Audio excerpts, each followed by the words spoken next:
Olá, esta é a quarta aula para os alunos do terceiro ano do ensino médio. O tema será as raízes, né, chamada de soluções também, para as equações do terceiro grau. Tem um problema aqui, né, que a gente falou um pouquinho no começo, está na página 7, que bem dá essa ideia aí, né? Então, assim, a gente vai fazer esse exercício, tem a resolução, mas só que ela está simplificada na apostila, né? Tá faltando alguns passos, já está mostrando as respostas diretas, e aí a gente vai discutir essa ideia dos números racionais, perdão, dos números complexos envolvendo o que a gente identifica como raiz dos números, né, negativos e tal. E aí assim, aí eu vou fazer esse exercício aqui na lousa, aí vocês façam ou faz no caderno ou faz a resolução dele na apostila, tem o mais ou menos o passo a passo, só que não está completo, tá? Aí, posterior a essa, a gente vai dar uma lembrada na solução das equações do segundo grau, que é o que costuma cair aí nos vestibulares e tal. Não vai pedir dessa maneira na prova da AP, é pedido da forma fatorada, e uma questão também que a gente vai fazer da ETEC também é a forma fatorada, mas ele deu a resolução aqui, né? Usando um matemático italiano aqui que desenvolveu a fórmula, a gente vai ver, a fórmula é bem complicadinha assim, aí a gente vai fazer, vamos ver a maneira aqui de como fazer, mas tem outros métodos, tá? Então esse aqui é só um dos métodos para poder fazer. Então vamos lá, então vamos lembrar o problema, está na página 7, ele fala o quê? Que um marceneiro quer construir duas caixas na forma de um cubo com aresta X, certo? E a outra na forma de paralelepípedo com a base retangular, né? Tem um retângulo na parte de baixo, com essas medidas aí, né? 3 dm decímetro, né? E 5 decímetros, e a altura tem que ser igual ao do cubo, ou seja, a altura tem que ser igual a x, porque ele falou que a altura desse cubo é igual a x. Aí ele quer saber qual é essa medida x para que o volume do cubo seja 4 decímetros cúbicos maior do que o paralelepípedo, tá? Bom, o decímetro não é muito comum, né, a gente usar aqui, né, no nosso país e tal, né, mas se um metro é igual a 100 centímetros, né? Um decímetro é igual a quantos metros? É igual a 10, né? É como se eu pegasse um metro e dividisse em 10 partes. Para os centímetros, eu pego um metro e divido em 100 partes, não é? Então, assim, essa é mais ou menos essa ideia aí, tá? Ele não pede muitas conversões, só se vocês quiserem marcar, né? A gente não costuma usar muito nessas unidades de volume, mas tá aí no problema, eu coloquei aí um pouquinho só para vocês lembrarem, tá? Na página 7 tem os desenhos, eu fiz aqui os desenhos separadamente, mas ele tem lá algumas coisas, se vocês quiserem usar lá a página, pode usar para fazer as marcações para poder chegar na equação, que é a equação do terceiro grau aí. Então o que acontece? Então ele falou que tem um cubo com medidas x, x e x, certo? Calculando o volume, igual a gente viu, né? A gente viu que é a aresta elevado ao cubo. No caso desse volume aqui seria x elevado à terceira, certo? Aí o que ele falou? Ele falou que tem um paralelepípedo com base retangular. Só coloquei as medidas, tá? Não coloquei a unidade de medida, que não há necessidade.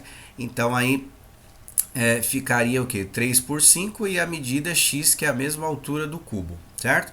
Calculando o volume, 3 vezes 5 dá 15, né? Então ficaria 15x, certo? E aí o que ele quer que a gente coloque? Ele quer que a gente calcule qual vai ser essa medida x para que o volume desse paralelepípedo seja somado mais 4, né, decímetros cúbicos, tem que dar o valor igual, tá? Então ficaria algo mais ou menos assim, tá vendo? Então o x ao quadrado igual, né? Porque ele fala que tem que ser de que forma, né? A gente já supõe que tem que ser igual. O volume do paralelepípedo que ele deu com as dimensões, mais 4, porque tem que aumentar 4 vezes o volume, né? Ele fala que tem que ser 4 vezes maior lá. Então tem que aumentar 4, ele quer saber qual é essa medida x, certo? Lembrando das ideias lá de raiz e tal, né? A gente faz a raiz igualando a zero, a gente vai lembrar também com mais detalhes e tal, né? Mas a gente faz igualando a zero para poder resolver. Então, o que nós vamos fazer aqui, né? O 15x está positivo, o contrário de positivo, negativo, e o 4 está positivo, o contrário de positivo, negativo. Isso vai ser igual a zero, né? Então, por isso que a gente jogou todos os números para o lado o lado antes da igualdade, para fazer igual a zero, que esse é o conceito de raiz. Depois a gente mostra no gráfico. O que é para a gente tem que encontrar quando a gente fala raiz, é para quais valores o x vai dar zero aí, né? Vai anular a equação. Isso que é chamado de raiz, tá? Assim como a do segundo, a do terceiro também faz mais ou menos desse jeito aí. Bom, aí o que nós vamos fazer? Criada a equação, tá? Tá lá também na apostila, né? Nós vamos tentar resolver e achar qual é a solução para essa equação. Aí lendo, tem uma parte do texto que ele fala aí, né, do Targilha, né, que até na questão da ETEC fala sobre esse matemático italiano, que ele criou uma fórmula, né, para poder resolver. Essa fórmula está na página 8, tá? Então, para achar as raízes de uma função daquele tipo lá, que é parecida com o que a gente viu. Então, o que nós vamos fazer? Eu só vou fazer a resolução desta equação usando o que ele falou. Só que o que tem de diferente aí, que é o que a gente precisa ver, é como utilizar o conjunto dos números complexos. Tá? Então, por isso que eu não vou entrar em muitos detalhes nessa fórmula, como chega, qual foi a construção e tal, né? Porque a gente vai só aprender a aplicar a ideia dos números complexos para solucionar equações, lembrando, né, que igual a gente viu na primeira aula de números complexos, é usado basicamente, né, a origem dos números complexos é para resolver raízes com números negativos, raízes quadradas com números negativos, certo? Então aí nós vamos fazer, né? Ele tem uma raiz cúbica, né, no meio, e tem raiz quadrada também. Então na parte da raiz quadrada é o que nós vamos usar, vai dar um número, já adiantando para vocês, vai dar um número negativo, aí a gente vai usar essa parte aí, tá bom? Vamos só, ele chamou de y aqui, né? Eu vou só fazer igual tá na apostila. A equação é essa, né? Então a gente, em vez de calcular o y, vamos calcular o x, não vai mudar muita coisa. E aí só vamos identificar comparando com a definição que ele deu lá, né? Y elevado a 3 my mais n igual a zero. Eu vou ter que identificar esses coeficientes, né? Que são os números que ele chamou de m e n, tá? Então o m aí e o n, tá?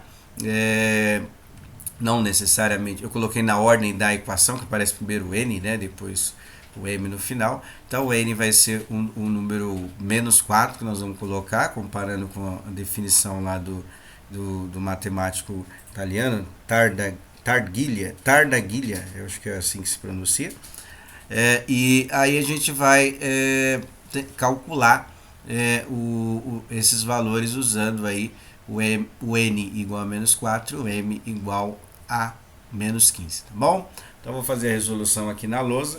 Aí faço o acompanhamento aí, ou da apostila ou no caderno, como vocês preferirem aí, tá bom?